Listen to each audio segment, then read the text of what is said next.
Sveiki, šis ir mans komandas biedrs Nils, un viņam ir neizdoties ratu karjera. Tāpēc viņš izlēma veidot katapultas.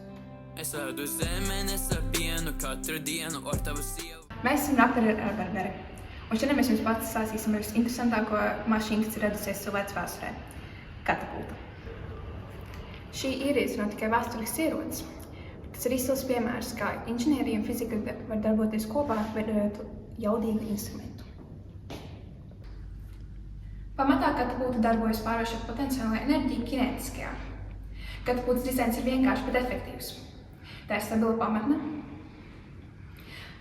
garš rokas svira, to palielinot celtspēju, un atsvars vai sprieglojums.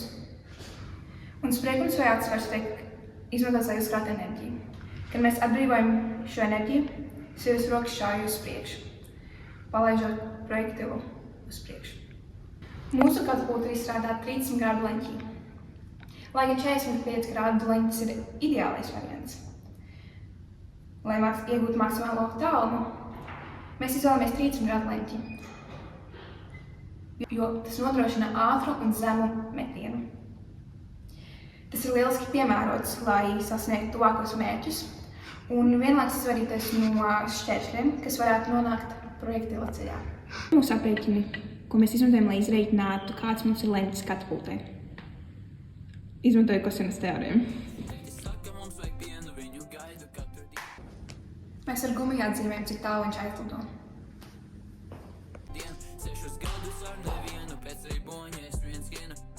Bija gadi 7, bija man jāmazgā trauciņi, tāpēc es dedzināju savu māju, zaudēju savu kreiso kāju, ar tavu mammu sarunāju.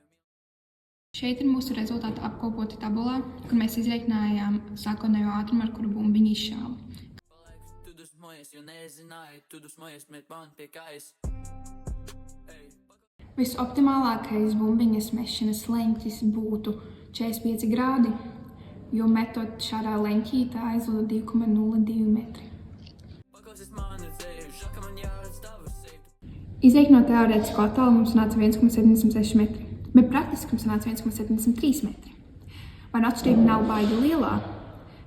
Tā atšķirība varētu rasties, jo cilvēcisks faktors, kā arī mēs neņemam vērā gaisa precisību reiz no teorētiskas rezultātus.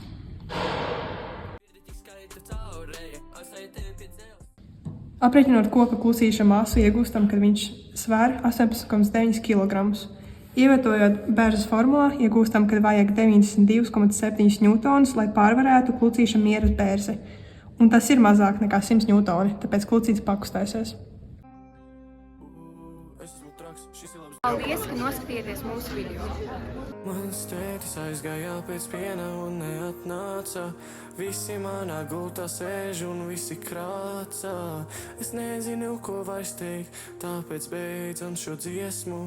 Es ēdu zemenes ar pienu.